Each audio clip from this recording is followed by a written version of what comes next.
So in this video, I'm going to be addressing coming with your spouse when you're doing your master's here. I'm also going to be addressing working as a student.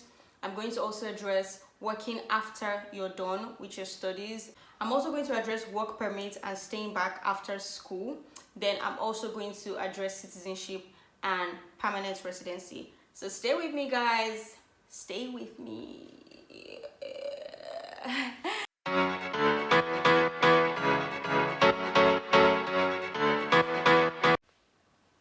Hi guys, and welcome back to my YouTube channel. I'm excited. Okay, so in this video is a continuation from the video I put up some days ago. So if you have not watched it, please watch it. The Q&A video about studying in Norway for free. So this video is a continuation of that video. And in this video, I'm going to be addressing working as a student, coming with your spouse, working after school, and work permits, and citizenship and PR. Okay guys, welcome back to my channel. If this is your first time here, please subscribe. Please subscribe, I'm begging you. Okay, I'm joking, serious. Please subscribe, and if you are a return subscriber, thank you for coming back, and let's get right into the videos. First is coming with your spouse. I got so many questions. I have a family. Can I come with my 3 children? Can I come with my wife? You know, so if you want to come with your family or a family member, the first thing is that you guys cannot come at the same time from the beginning. Because I got a question saying that if I apply for a study visa, does my wife automatically get a visa as well? No, it doesn't work like that, because it doesn't work like that. When you apply, you are the one that is coming to study, so you get a study visa, right? But after you have come, your wife or your children or any of your family members can apply for a family immigration visa to come and meet you. And in this case, we're going to refer to you as the reference person and your family member as the applicant. So for example, you're a guy, you come to study and you want your wife to come along, right? You will come first. Then when you come, she's going to now apply for a family immigration visa, which you being the reference person, and then that's how things are going to go. So just a little pause here. After I recorded the video, I spoke to one of my classmates that came from Malaysia, and then she's the one that gave me this information that she and her husband applied at the same time, and then they were able to come together. So yeah, what I'm saying after this was information that I had before I spoke to her. This was when I spoke to a Nigerian, and he told me that most times people come here and then their family members now apply after they have come for the family immigration visa. So yeah, moving on. So another thing to note is you have to prove that you and this person have ties, like that this person is actually your family member. You're not just going to say, oh, this is my family member, and they're not actually a family member, and come. Now, I'm not sure what they require as proof. I'm going to put a link in the description box that has, information about family immigration, so you can see all the details that you need. So make sure you go through. Don't come and ask me questions on what is already on that link, right? So I don't know what they require as proof or what you need to show, but they will require that you show something. If you're married, maybe a marriage certificate. I'm not sure, to say that I've been married to this person is actually my wife or my partner or something like that. You have to be able to prove that this person is your family member. If you cannot prove it, it's not going to work, right? You can't just say you're a random person or you want to bring your friend and say that she's my wife or something. They're not going to accept that. Then you also have to show proof of funds. Yeah. Just like when you were coming for studies, you have to also, they don't want you to bring somebody and then you're not able to take care of the person and all of that. So you guys have to show proof of funds. I mean, I don't think it has to be your own account only. I think you guys can merge your accounts, you and the person. I'm not sure how this works exactly. So like I said, check the link and read it. And if you have a family and you want to come here, definitely try it out. Try it out and know, because I've not done this before. I don't know the step-by-step details of how it works with the visa processing and all of that. I'm also going to put a link in the description box that has the fees, how much you need to pay for the application of the visa and all of that. So make sure you check the links in the description box for details. Like I said in the previous video, I do not have any affiliation to the Norwegian government. Neither do I have any affiliation to any school, and I am not an agent, right? I am just sharing information based on what I have checked and based on my personal experiences, because I've seen that a lot of people don't know this information and they want to just have an idea of how things work. So this is just like a first step for you so that you can go ahead to complete your research and do what you need to do. All right, thank you. So another thing to note is it's best to start processing it on time, because your master's is 2 years, and I think you need to start processing it at least 1 year before your master's is over. And if the master's is 2 years and the application process takes like some months, best for you to start immediately you come. Maybe like 2 months in, make sure you just start the application for your family member, or your family member starts the application for them to come and meet you, you know, so you guys can be together as a family. Yeah, if the process is successful and your family member comes, they can work full time. Yeah. You know, you're a student and then you get to work part time and 20 hours per week, but when they come, they can work full time. I mean, and that's great for you guys, right? Perfect. So the second thing we're considering now is working as a student. So like I said in the first video, or the last video rather, the first Q&A video, you can work as a student 20 hours per week and full time during the summer or during the holidays, right? So most times for students, a lot of students do not get professional jobs, at least for international students. I don't know if the students that live here get professional jobs. I'm not sure. And also, I'm not saying that it is impossible for international students to get professional jobs. No, I did not say that. But I'm just saying that from what I've seen, from my conversations with people, most times international students get other jobs that are not professional jobs. Maybe like working in a restaurant, or delivering food for a food service, or delivering newspapers, or working with a cleaning company, or babysitting, or as a supplement teacher, you know, things like that. That's what I've seen and heard that a lot of students are able to do, or the kind of work that they're able to get. So in these jobs, you're working 20 hours per week, yes, as a student during the school semester. You're paid like around minimum wage at least. You can be paid higher than minimum wage, great. But like most times it's, I mean, around minimum wage, which is like, I think maybe 160 to 180 krona or kron. I'm not sure which of these two is. Between that range, and also tax is like at 22%. So that's like the range of how much you're paid. But like I said, from my conversations with people, they have said that if you're working, you know, if you're able to get a job, even that's not a professional job, you will still be able to cover your bills as a student, like pay your rent, transport, internet on your phone, eat, you know, and buy some stuff for yourself. Now, I'm not sure if you'll be able to save or whatnot. I mean, that would depend on your spending habits and, you know, what you're spending money on. But like I said, based on my conversations with them, they have said that these amounts from these jobs are able to cover your bills as, you know, an international student here. Yeah, cool. Work permits and staying back after school. I know a lot of you want this information, so make sure you listen up. So when you're done with your master's, so let's note that I'm a master's student, so most of this information I'm saying it from the point of view of like when you have a master or when you're coming for master's.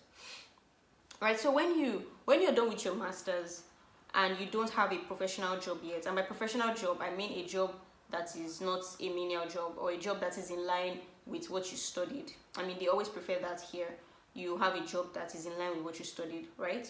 That's a professional job, corporate kind of professional, basically. So when you finish your master's, if you don't have a professional job yet, you can apply for a job seeking visa, or a job seeker. I'm not sure if it's job seeking or job seeker. One of the two. A visa for job seekers, right? And it is valid for a year. So within the period of that 1 year, you're allowed to stay and look for a job. But I think that you might also need to prove that you can take care of yourself. I mean, within that period, I'm not very certain about that, about proof of funds for job seeking visa. I'm not very sure. But I would assume, note is an assumption, I would assume that since you have to prove that you can take care of yourself for any other type of visa, you will probably be required to do this. I mean, because it's a 1 year visa, right? So you're allowed to stay for 1 year, try to get a job. If you are unable to get a job after 1 year, you would have to leave, right? But if you're able to get a job within that period, great. If you're not able to get a job, from what I've heard, some people, if you want to stay longer, you know, and your time is almost up and you've not gotten a professional job yet, not the job that you were doing as a student, that doesn't count for them here as a reason for you to extend your stay after your job seeking visa is expired. You have to get a normal professional job. So I've heard of some other people, they might want to do a second master's, because I mean the tuition is still free anyway. So if you want to stay longer and still, you're still interested in schooling, you can just apply for a second master's, maybe switch your visa to like a student permit again, and then stay for another 2 years and try to land a job. Or if you want to go the PhD route, maybe just try to apply for a PhD and then see how it goes from there. Anything you choose. Or if you can decide to go back home to your home country, or maybe go to another country, maybe one of all these other European countries around that. Maybe, I'm not really certain about this, there might be other countries around that you might be able to stay with menial jobs. By menial, I just mean all the jobs that are not professional, right? So just the options are a lot for you if you're unable to get a professional job after your 1 year. So that's totally up to you, depending on what you want to do. Like I said again, I'm not an agent, so I don't have professional information, and this is not professional advice. This is just based on my conversations with people and what I've seen online and on the internet. So yeah. So now people have also asked that what are the chances of getting a job, right? And I think that this is a very kind of like tough and tricky question, because in what country do you really know your chances of getting a job? So I know that in Nigeria, unemployment rate is high and all of that. So generally, people know that chances are very slim. You have to hustle and all of that. But even in other developed countries, it's still almost the same, because you need to work hard. You need to be a strong applicant, because competition is still high, right? There are a lot of master's students. There are a lot of people that also have your level of education. You have to be really good at what you do. You have to be very skilled at your work. So I cannot say that this is the percentage of assurance that you have to get a job. It's just like any other country that you might be for your master's. Chances are the same. You need to really know what you're doing and be good, position yourself strategically. I mean, I'm not a career consultant or anything, but I can't say that 100% you get a job or you will not get a job. I mean, that's totally dependent on the dynamics of things, of if you're able to, if you apply, if you're disciplined, if you're hardworking, if they have a need for the skills that you have, if your skills are marketable, so many things, so there's no easy show, it's not show. It's just the same way of if you're in any other place and you're looking for a job, the dynamics are the same. The additional thing here is that they speak Norwegian, right? I mean, they speak English as well. I mean, I don't speak fluent Norwegian. I mean, I'm taking a course to learn, and I'm also learning online, but it would be nice if you can speak Norwegian, because that's their language. So it will make sense. It will make practical sense if you want to stay here, and if you want to get a job here, that you learn the language early and be able to speak. Because I'm sure that there will be some jobs that they might prefer somebody that can speak Norwegian over someone that just speaks pure English. But so you see that all these dynamics are very, fluid. It depends. So yeah, there is no, oh yes, for sure you will get a job, or oh no, you will not get a job. It's totally up to the dynamics of the market and the skills that you have to offer and how you position yourself. Cool. And then another thing I've heard is that social workers and health workers seem to kind of like have the most secure jobs here. Kind of, I think I've heard, because they work for the government, and then health is always important. And here they take care of their people, they take care of the old people, and social work. So I've heard that here social workers kind of like have a secure job, sort of, So your chances might be higher if you're in this work space. And I said might, like I said, I am not a professional advisor on being in Norway. I'm just giving personal opinion. So it is not law and it is not a rule. It is still very dependent on how things go for you. So let's move on to the last and final thing that I'm going to be addressing in this video, which is citizenship and PR. For you to qualify for citizenship, not like automatic qualification, I mean to qualify to apply for citizenship, you have to have been here and working for at least 7 years. 7 years. And your school time does not count. Your time in school does not count. So it's not like, oh, you've done 2 years master's, so you now have 5 years to reach qualification for citizenship. No. Doesn't work that way. When you get a professional job and you're here, then the 7 years starts counting. You have to have been working. So after that time, you're qualified to apply for citizenship. Now, for permanent residency, if you also have been working professionally, after 3 years, you qualify to apply for permanent residency. I think there's also another option for if you have a child born in Norway that is under the age of 1 or something like that. I'm going to put the link also in the description box so that you can read up. Make sure you click the link. I'm watching you. Watch it. I said watch it. Click the link and read the information that is there so that you can get, there are plenty options so you can see it and see for yourself what the requirements are. Read it. And like I said, I do not have any affiliation to UDI or the Norwegian government or anything. This is just information that is on the internet, right? So click the link, read it, and get more information that you need on how you can get permanent residency or citizenship. For permanent residency, if you have been working for 3 years professionally, you are eligible to apply. For citizenship, if you have been working for 7 years professionally, you are eligible to apply. Also, another thing to note is that for the links in the search that I did, I specifically set it to Nigeria because I'm Nigerian, and but you can set it to other countries. So the qualifications might vary. Not might vary, they will vary for different countries. For instance, if I'm an European, it's going to be different for me, right? But I'm not. So if you're from any other country apart from Nigeria, you'll see somewhere in the link, when you open the page, you'll see somewhere there that says it's Nigeria. This is requirements for Nigeria. There's a reset all button there. So you can reset it or go to the previous page and check if you're from Sierra Leone or Somali or any other country at all. Just put your country there and see what the requirements are for your country. Thank you guys so much for staying with me to the end of this video. If you have not subscribed, what are you waiting for? Subscribe. Subscribe and share this video with your community, with your audience, your social media, your group chats.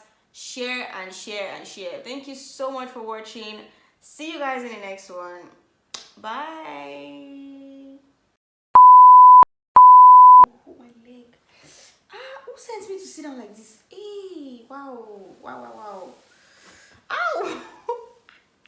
Trying to do versatility, versatile video, versatile poses, versatile sitting posture. Wow.